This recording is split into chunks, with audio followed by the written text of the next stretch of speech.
How many times do you ask for help and people say no? They want to help you, period. Unless they just don't like you.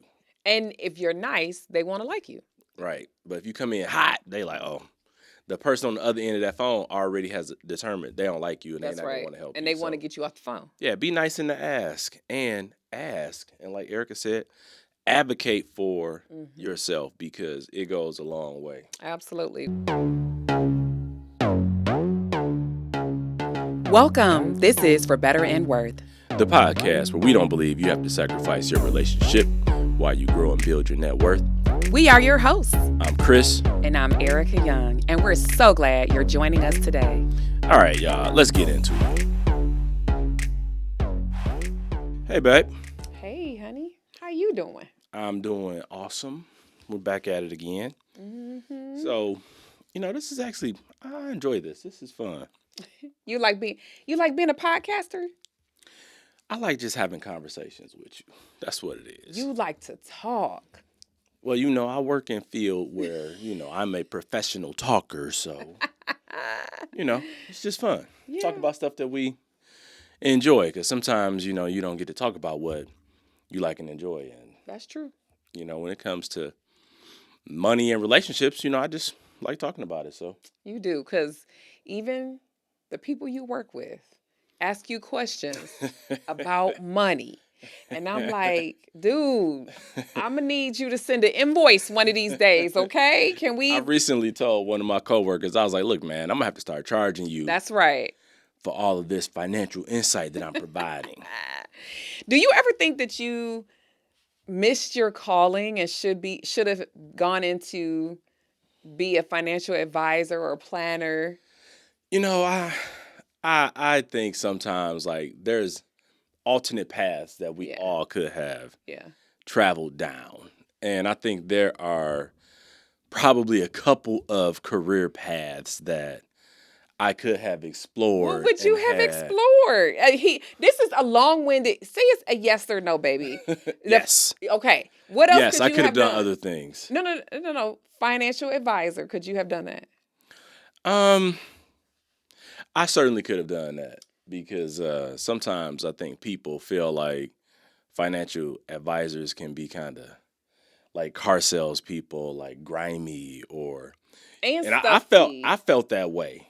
Yeah. I felt like they had ulterior motives, like early on when we didn't really have a lot to invest, and they weren't showing the kind of love that I felt like they needed to be showing to True. a young couple that had a lot of potential. We had potential. We ain't had no money. Right. But now they all want to try and, back then they didn't want us. Now we hot. They all on us. So Mike Jones. What else could you have I went done? old school with that one. You did really, but that was like spot on. So we'll take it. Right. What else could you have done? I mean, people always thought I was, I was the popo. I was 12. True. One time. But I would have never been like in a uniform. I'd have been like, FBI. You thought you were going to go down that path prior to our meeting one another.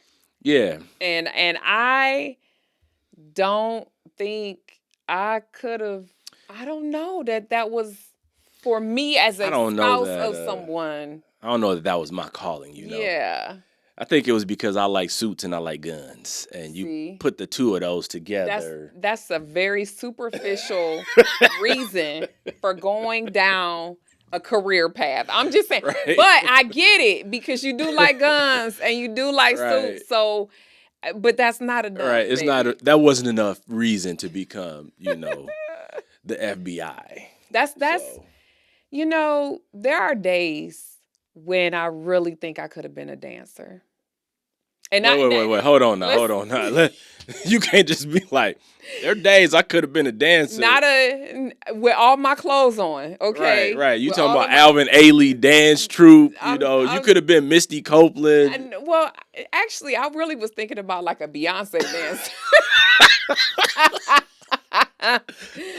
but not Alvin. I mean, I got much respect for Alvin Ailey, and I was never going to be talking about Misty being Copeland. a J-Lo backup dancer. I could have done that. That's how J-Lo, but that's how J-Lo started. See? She was a dancer. She was a dancer in Living Color. And now look at her. See? Wow. Had I gone out for the audition, you said you could have been Beyonce. Did dancer. Why did you laugh so hard though? I'm it was just funny. I'm gonna need you to not laugh that hard again. It was just all right. Don't cry either. Why you look like you about to cry in laughter, Christopher? You supposed to be my ace talking about some baby. You could do that, baby. Yes. I believe. I know you'll dance for free, so I know you could have been a great dancer. So that is so unconvincing right now. I just don't want. Okay. Yeah, this isn't what even we our talking topic. about today. What are we talking about? I am currently making no money dancing, so therefore that is not the career path, even though I think I could have done it. Look, I think a few episodes ago we talked about somebody tried to scam us. Yes, and I think you got over on somebody this time. I was the scammer this time. I love it. But, that's not the gist of this episode, but it's good. I got my scam on this time. That's right. So tell them about it. What you do, babe? What happened? I think you know how I travel a lot for work, and I usually have to be places at certain times.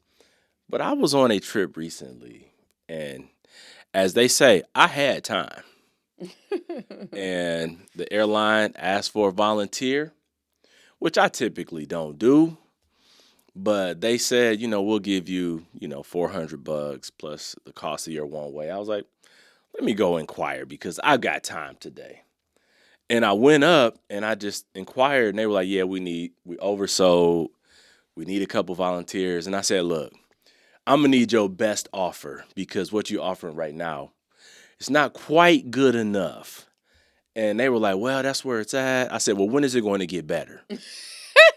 And people started to come behind me. And I was like, wait. I'm first. So they got to hold on. And I was like negotiating with them. And they told me how much my one-way ticket was. And then in the midst of that, they said, you know what? I can get you, instead of $400, I can get you $600 plus your ticket, which was about $300. I'll give you $900. And I was like, well, hold on now. I was like, $900? I almost said that. That's what I said. I think I said that out loud. $900? I was like, when is the next flight? That's right. He said, I'll get you on the next flight in 15 minutes. I was like, 15 minutes? And I was really going to get to my destination only a couple hours later, and I didn't have meetings and things. So I was like, you know what? Put me down. Mm-hmm. So I made $900 going out on my trip. That's amazing. And here's the thing. I would never have asked for their best offer. I would have been grateful. I'd have been like, oh, I have time. Oh, sure. And I would have taken the $400 originally said. Most people, I think, would have just taken the first offer. On top of that, this was a work trip. So this was not your money to begin with. Well, hold on now. It was my time, though. It was your time, but what I'm saying is when they say the cost of your one-way flight, right? You hadn't paid for that. So that is scamming. Exactly. And who got scammed? It wasn't even. Here's the thing. It wasn't even. Nobody really got scammed. No, you just took advantage of the offer. You actually had the time to do so, but the fact that you asked for their best is something I'm learning right now because I wouldn't have thought to do that. The Bible says ye have not because ye ask not. And that's true. And I would have been like, oh, they're giving me this offer. Is this a good offer? And if I have time, I might as well do it. Okay. Because I haven't taken advantage of those things. But wait. It gets better. The story gets better. It gets better. Because on my trip back, they said we need one volunteer. And I was like, poop, poop. I popped up. And I said, tell me what's going on.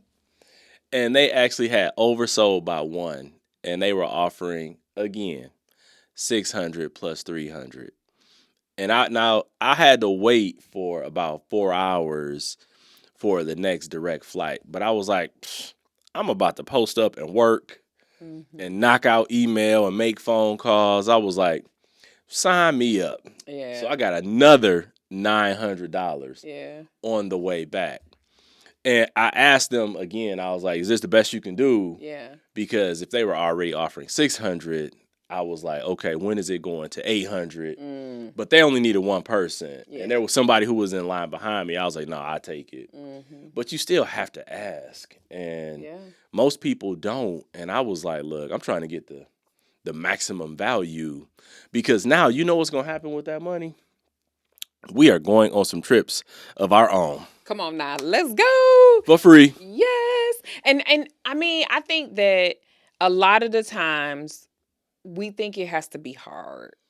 Yes. We think it has to be hard. It doesn't have to be hard. And okay, so to be clear, it doesn't happen super often where the flight is overbooked and these airlines will do these kinds of things. However, if you can take advantage of it, that is huge, because now we're looking at where can we go on somebody else's dollar, and you already have points on your Marriott points, so we could potentially get hotel stays for free. Right. I already had like a credit on my airline account, so it even bumped it up by a couple hundred more. So I was like, wait, we got $2,000 in flight credits. We could actually go somewhere fairly nice for free.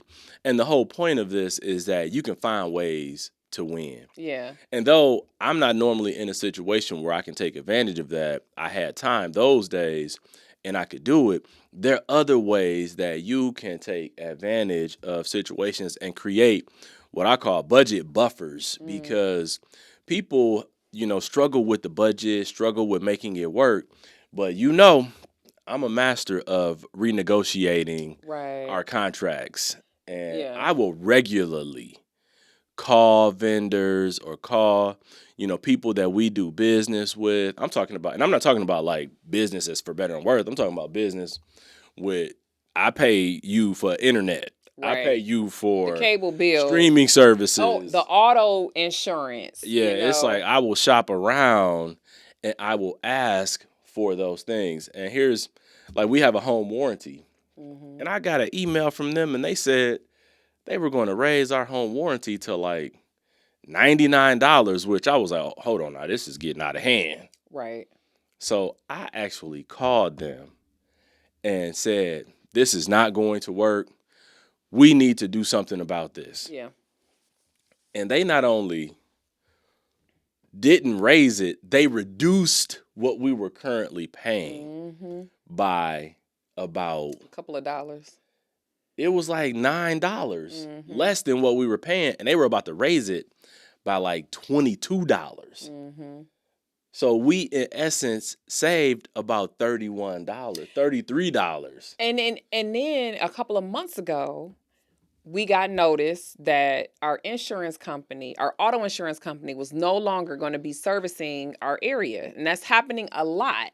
Right. And this auto insurance is out of control. Well, just insurance in general. It's auto, it's home, it's life, all of it. They're restructuring. They're finally, after everybody else has raised their rates, they are raising rates and then dropping places or dropping certain coverages, and then it doesn't work for you. And they were coming saying, okay, your policy is going to go up by a massive amount. I mean, it was like $1,000 a year that it was going to go up, and we were like, wait a minute, hold on, Yeah. And so they were dropping auto, but I think I don't know if they were dropping auto and home. No, our new policy did that. But we had to go and do a little research, get another quote. We knew somebody in the business who was a broker for it, and we're able to keep about the same amount. Like one homeowners went up and auto went down, or vice versa. Yeah, but it was relatively flat. The same price that we're paying right now versus paying another $80 a month. And so you got to do your due diligence. Don't just take that, all like without going and checking into it, because I think that's money. Yeah. Granted, things are expensive and you probably can't negotiate your groceries, but yeah, I feel bad for my people up in Michigan, because those rates up there for auto insurance is ridiculous, astronomical. But even in that state or other states where the rates are higher, maybe you got to get 5 or 6 quotes until you find the one that works for you. But be willing to put the work in and make those calls and ask those tough questions, because if you don't, you never know what could come of it. Mm-hmm. And you know how many situations that we've been in, and the kids are like, how did you get people to do these things? And the one thing I told them is, you catch more bees with honey. Yeah. So just being nice to people can take you a whole lot further. Because in the same example of our home warranty, they said they were reducing it by $9. But when I got an email and they had raised it by $4. And I was like, wait a minute, this is not what they said. And I called them back, and they had actually charged us the new increased amount. Yep. And I didn't go in hot, ready to argue. I said, hey, there's an error. This is what I was told. And it was all notated on my account. And so they said, oh, we apologize. Not only did they correct the amount that we would pay moving forward, they refunded me the difference of what they had overcharged me. Yep. And I didn't even have to argue about it or fuss about it. I just brought it to their attention. And I think sometimes, people go in hot like, hey, you said you were going to do this, you were going to do that. And then, it's a defensive battle. So it's like you catch more bees with honey. I think we have had both of those types of scenarios where if they're not, they don't like the kind of honey we have. You know what I mean? Like they're not biting, if you will. They're not. I will. I will knuck if you buck. You know how to get down if necessary. Okay. I guess I'm gonna keep throwing the old school song references in here. But it works, right? It works, right? But you have to know when to nut, okay, versus throwing out that honey, right? But I think that's the other thing is you crazy. No, I didn't bring it up. What you talking about? I'm crazy. You the one talking about some nook. You what? You the one doing it. But like I think that it's really easy. We get so attached to our money that when people mess with our money, we want to get the neck roll and get in people's face. It doesn't take all that. It doesn't. And I'm usually not the one that has to handle that. In our relationship, typically, I'm tracking the expenses, balancing, we utilize an online software tool to manage our money. I pay the bills, the routine, everyday, day-to-day living type of stuff I take care of. And when there are maintenance, the maintenance, negotiations, that part, you do a lot of services that have to be conducted. Right. I do all of that. And so I know when I need to step back, and I don't have to get super animated with somebody because I know typically you're going to handle it, Yeah, absolutely. And I think that my whole thing is you have not because you ask not, and that is a huge principle to me. Because I think we leave money on the table when we don't ask for what we really want. And now I will say it has worked in our favor and it has also bitten us in the butt. There have been times when we probably should have gone back and renegotiated some stuff. Tell me more about that. We're gonna talk about that soft water. Oh my God. They got us on that Jesus. one. They still getting us on that. We got to buy us a soft water heater. Yeah, a soft water tank. Yeah. We need to buy that. It hasn't been on our radar because I think it's because the monthly payment is only $21. Yeah, but this is a whole nother episode. No, but see, this is the thing. If you don't pay attention to what's happening in your checking account on a routine basis and the changes that are made, even the creep of Netflix. I remember when we were paying $7.99 for Netflix, and I promise you, this week they charged us $22.99. Now the question is it worth it? Is those $15 worth it? Is there, do we need to cut that off or cut something else off? At $7.99, that's when Netflix was like just started. Coming I out, don't even remember it. I think it just began at $7.99. People were like, "What is this?" Like, right? Is this gonna last? What is this? Right. I think that's when Redbox was popular too, and we were like, man, I'm going to Redbox and get a movie, and and that dates everybody because I would be rushing back to drop that movie off, like I'm not paying an extra dollar before $11.59. It's terrible. But I think that it takes me back to the Blockbuster Video days. Yeah, that was a long time ago. Yeah, some of these people probably don't even know nothing about Blockbuster.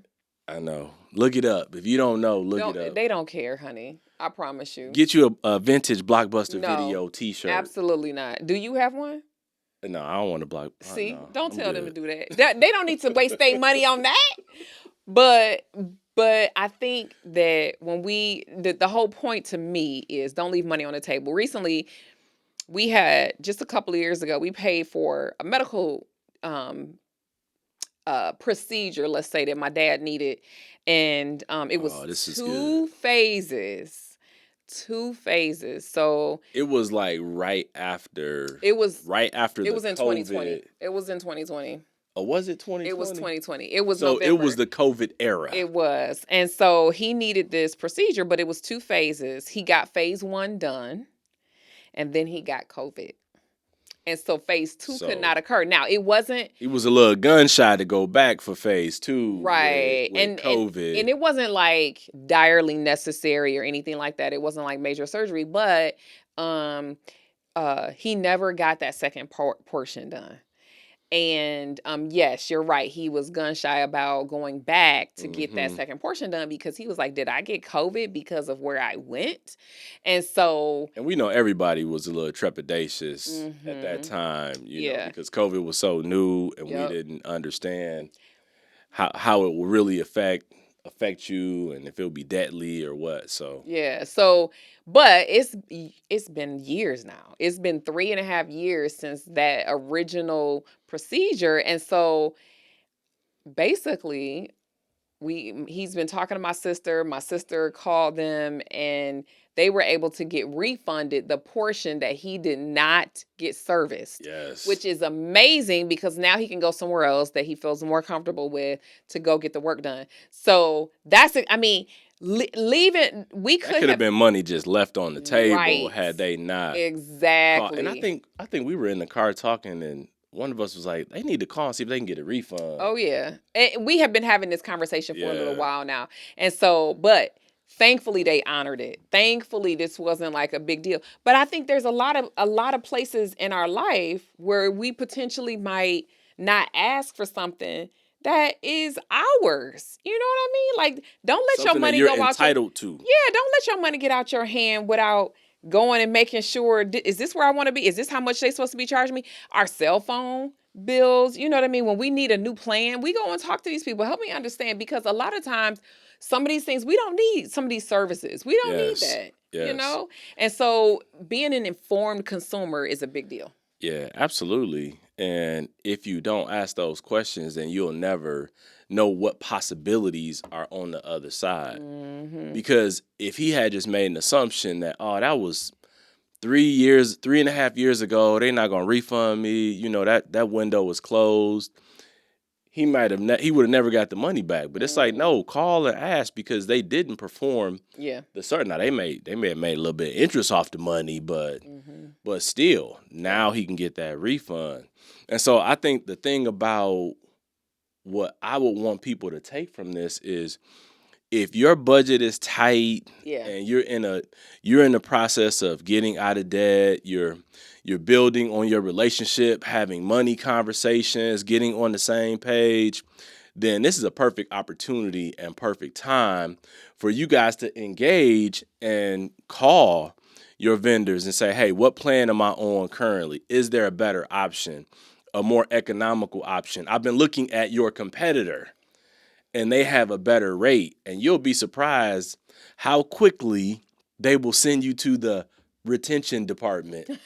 And the retention department is where the magic happens. Yeah. Because they want to keep you as a customer. That part. So they're willing to reduce your rate for services they provide, or they're willing to match, you know, a competitor's rate for a product or a service. And if you don't call and ask, then you'll never know what's possible. And that's how you create that budget buffer because your budget may have been tight, but now you cut $5 or $10 here, $5 or $10 there, $20 here, and then you look in the bottom line. The net is you've got $100 in relief. Yeah, and I would say a couple of areas where this would also play is we're talking about medical expenses. I would make sure you aren't being overcharged. Make sure that your medical is going through your insurance. Make sure that you are yet you understand how your stuff works. I have had to start learning this in the last couple of years. Look at those EOBs. Yeah, make sure you know, because if you go in plan or in network, it's going to cost you less money, right? If you decide you're not going out of, you're going out of network, I mean, that's a big deal. That could cost you more. It's funny you mention that because recently we got a bill for something that you had went and done. Yep. And we were like, wait a minute, this is in network. This is a routine, procedure, or it's like routine maintenance per se. And we were like, why is this so high? Yeah. Turns out the insurance hadn't applied their portion to the bill. So if we had just paid the bill when we got it, then that would have been money that we would have had to wait for them to refund back to us. And I don't like other people holding on to my money. I like to hold on to my money because it's it's not how much money you make. It's how much money you keep. Right. And then I would say the other area to look at is if you're paying interest on credit cards, if you're trying to get out of debt. I always tell people to do this, to one of two things. Call your credit card company and see if they can reduce your interest rate because you've been making payments on time. Is there any new programs or something in order to... A new card or... Well, with your first card, before you go to a new card, see if the card you with will reduce it. There was I guess I'm not saying like a new card, but don't you know how credit card companies... They'll have, maybe it's a new program, but that's kind of what you're talking about, right? Well, like for credit card companies, I would say you just say to them, you've been on time for 6 months or 12 months or whatever it is. And you say, hey, I'm a good customer. I've been with you for this long. Can you reduce my rate? And then the promotional period, like if there are it's not really a program with a credit card company, but you can go to a 0% card, usually with a new card. That doesn't typically happen with the same card you have, but usually with a new card, you would do a 0% introductory rate for like 12 months or something like that, or 18 months. And honestly, if you do a balance transfer of 2% rate, and you pay it off within 12 months, you probably have saved whatever the interest is. You will have, that is a hack. And so I think a lot of times we need to figure out how we can employ ways to save money so that we're not giving these people money unnecessarily because they're trying to get it from you. I even remember... Scam them. I remember, like, we're not big on credit card usage, but I had one card, and I called the company I had a card with, and it had an annual fee. And I was like, I don't want to pay an annual fee because I am a super, super casual user. Like, I don't want to pay for the privilege of doing this. Yeah. And they had another card that had a 0 annual fee. So literally, when I use my card, I pay it off immediately. And so I didn't want to pay the fee. And I got a different card that had no fee, had similar benefits and credit limit and stuff like that. And I switched. And now I just maintain that one because I have no fee. And then I only use it for specific purchases, which that's the way we choose to use credit, which we talked about this before. But you have to be aware and ask those questions. And I would say, too, if you are going to use a credit card, frankly, there's so many out there. There's no reason for you to be paying annual fees like that. There just isn't any reason. And so I think being a wise steward over your money and making sure that it's not going out faster than it's coming in is all of these little things, these little details add up. If we think about all of the little details that we just described just in our financial life, this is hundreds of dollars a month, period. And we're not that could be the difference between getting out of debt, that part, 6 months sooner or 12 months later. And you may think that this little stuff doesn't add up, but it's all those little things little details that you have to pay attention to that can make a huge difference in your overall situation and circumstance. So this one lady that I just talked to, she was trying to figure out how long it was going to take her to get out of debt. And that extra $400, and I just said a couple of $100s, but $400 for her meant that she's getting out of debt 7 months sooner than she thought she was. And so don't discount what it means to go and ask for what it is that you want and be meticulous about the routine expenses that you might have, because it might be time to change or go, 7 months shopping. 7 months is a long time. Right. You might have to go, comparison shopping. You might have to negotiate. But if I'm going to talk about my make it worth it, is learn to speak up, because I think that's the one thing that I wasn't good at. And I know it can be hard for people, but learn to speak up for yourself and to defend your cash in your pocket versus after the fact, dang, I wish I didn't spend that. When we talk about make it worth it, I really think about a couple things. And the first is that, you said speak up, and I guess it's in the same line. You have to ask. Mm-hmm. Because if you don't ask, you'll never know what the possibilities are. Mm-hmm. And I'm a firm believer that if you are nice in the ask, it can go a lot further than not being nice in the ask. Yeah. And I always ask people, hey, can you help me out? I'm in a situation and I need to reduce my rate or this. So I ask for help. How many times do you ask for help and people say no? They want to help you, period. Unless they just don't like you. And if you're nice, they want to like you. Right. But if you come in hot, they like, oh, the person on the other end of that phone already has determined they don't like you and they're not going to want to help you. And they want to get you off the phone. Yeah, be nice in the ask. And like Ericka said, advocate for yourself, because it goes a long way. Absolutely. Well, this was fun, babe. Yeah, it's all about keeping money in your pocket. Yeah. Just because you have it doesn't mean you need to spend it. Right. You could be a school teacher and become a millionaire. Come on now. And if you manage what you have, it will go much further. Further for you. So yeah, this was good. Awesome. So let's go get that money, y'all, for real. Get your shmoney. Well, until next time. We're out. Thank you for spending some of your time with us today. We appreciate all of your support. So be sure to subscribe, rate, and review us wherever you listen to this podcast. You can find us on Instagram at For Better and Worth.